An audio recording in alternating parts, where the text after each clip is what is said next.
Oke, salam dan salam sejahtera. Dan ulasan saya hari ini adalah berkenaan dengan kenyataan Parti Bersatu. Yang mana kenyataan di media hari ini berbunyi iaitu Bersatu mohon SPRM cairkan akaun. Beri tempoh 14 hari sebelum tindakan lanjut.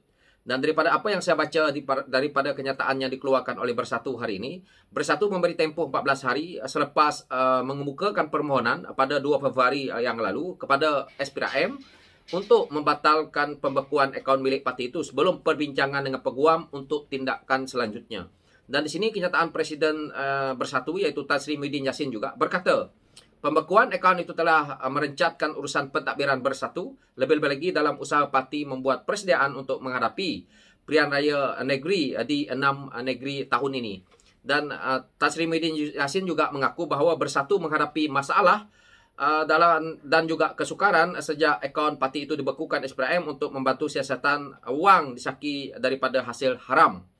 Memang kita menghadapi masalah, kata Tan Sri Muhyiddin Yassin, sejak akaun parti itu dibekukan kerana ia menyebabkan segala urusan pentadbiran Bersatu terencat. Kita tidak dapat mengeluarkan peruntukan bagi membayar gaji, allowance, kaki tangan dan aktiviti parti. Ini katanya di sidang pemberita hari ini. Dan apa yang saya lihat daripada kenyataan ini, apabila Parti Bersatu memberi tempoh 14 hari kepada SPRM, bayangkan kalau Parti Bersatu ini menjadi kerajaan. Langsung kita tidak boleh nak tahu ataupun tak boleh SPRM nak sentuh pun dengan akaun parti mereka. Melibatkan isu yang kita tengok, yang dikatakan telah pun ada unsur-unsur duit haram ataupun duit daripada rasuah daripada projek-projek apabila Tan Sri Muhyiddin Yassin menjadi Perdana Menteri. Jadi hari ini dia menggesa dalam tempoh 14 hari untuk SPRM segerakan siasatan. Ini pada saya mencabar kita punya undang-undang, mencabar kita punya SPRM, mencabar apa yang sepatutnya ditegakkan oleh perlembagaan di dalam negara kita ini. Ini barulah kita lihat taringnya mereka ini. Jadi kita tengok betapa egonya Parti Bersatu ini dalam urusan-urusan parti mereka. Yang mana mereka nak mempercepatkan perkara yang melibatkan siasatan yang tidak mudah. Jadi pada saya, tindakan yang dibuat oleh kepimpinan Bersatu ini membelakangi undang-undang. Yang mana mereka sendiri pernah menjadi kerajaan, tetapi hari ini mereka menggesa. Dulu Tan Sri Muhyiddin Yassin berkata, SPRM waktu menyiasat akaun UMNO, dia kata itu bukan tugas dia, itu tugas SPRM. Hari ini kerajaan pula yang ada sama juga. Ini adalah tugas SPRM untuk menyiasat akaun mereka dan jangan memberi amaran seolah-olahnya kepada SPRM. Yang mana di sini dia kata untuk membatalkan pembekuan akaun milik parti itu sebelum perbincangan dengan peguam untuk tindakan selanjutnya.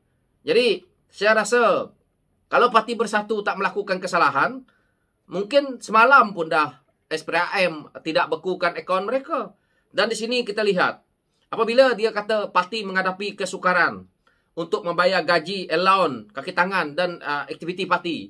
Pada saya, parti lain juga ada. Parti saya tidak perlu pun kita nak membayar kaki tangan macam mana pun.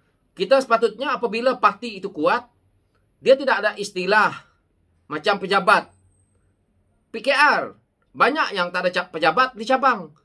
Yang di pusat, kita pandai-pandai bayar pun. Ataupun di negeri. Tetapi Bersatu ini berbeza. Inilah masalah yang kita lihat bahawa Bersatu ini mungkin terlibat. Dan juga kenapa disiasat adalah kerana disaki melibatkan daripada kes yang melibatkan wang daripada hasil yang boleh dikatakan haram. Yang mana telah pun kita tahu yang amat berhormat Perdana Menteri yang ada hari ini mengatakan kemungkinan dari mana duit Bersatu yang dilihat 300 juta pernah masuk ke dalam akaun. Begitu juga yang lain yang belum kita tahu yang melibatkan waktu Tan Sri Muhyiddin Yassin menjadi Perdana Menteri. Yang mana apabila COVID, Tan Sri Muhyiddin Yassin membuat lockdown dan akhirnya direct nego dibuat semua sekali kepada syarikat-syarikat yang entah kita tidak tahu. Sebab itu hari ini Tan Sri Muhyiddin Yassin menafikan keluarga dia, menafikan suku sakat dia yang mendapat projek dan tender. Rakyat tidak akan percaya. Rakyat dah tahu siapa ada Tan Sri Muhyiddin Yassin ni. Kita tengok, dia mempertikaikan isu-isu kerajaan yang ada hari ini. Dia mempertikaikan rotek yang ada hari ini. Dia sendiri menjadi Perdana Menteri, satunya Perdana Menteri yang tidak tahu bagaimana nak melakukan penjimbatan kepada negara. yang Tan Sri Muhyiddin Yassin tahu adalah memboros duit negara, membuat hutang yang banyak, dengan gula-gula kononnya dia adalah Perdana Menteri yang hebat. Padahal hutang itu yang nak tanggung adalah rakyat. Tan Sri Muhyiddin Yassin bersama dengan suku Sakatnya dalam Bersatu itu kaya raya. Pemimpin-pemimpin Bersatu kaya raya hari ini. Dan impaknya juga kepada rakyat dan keuntungannya kepada parti yang menyokong mereka, yaitu PAS, yang bersekongkol. Ada dalam kerajaan, ada mereka waktu itu. Jadi hari ini, apabila dia nak menceritakan isu pilihan raya negeri, duit Bersatu ditahan contohnya, 40 juta, bukan sedikit. Jadi, kenapa parti Bersatu harus dengan duit? Kalau nak kata parti Bersatu hari ini nak bertanding, mereka masih ada. Bendera mereka banyak, Perikatan Nasional mereka, baju mereka banyak, semua ada di negeri. Untuk berkempen hanya itu je. Dan mungkin sedikit daripada duit sumber kewangan memang diperlukan. Tidak mungkin parti Bersatu tak ada duit sama sekali dalam akaun masing-masing. Yang sekarang ni dibekukan adalah akaun parti Bersatu. Tetapi akaun Tan Sri Muhyiddin Yassin, akaun Hamzah Zainuddin, akaun Peja, akaun yang lain-lain ni masih berlambak duit.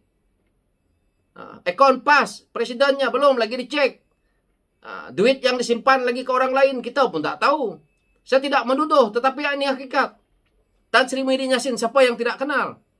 Dulu orang pernah kata, macam mana apabila dia menjadi Menteri Besar Johor? Saya tidak nak ungkit perkara itu, tetapi hakikatnya. Dari situ kita dah tahu siapa dia. Apa yang Tengku Razali kata kepada Tan Sri Muhyiddin Yassin ini?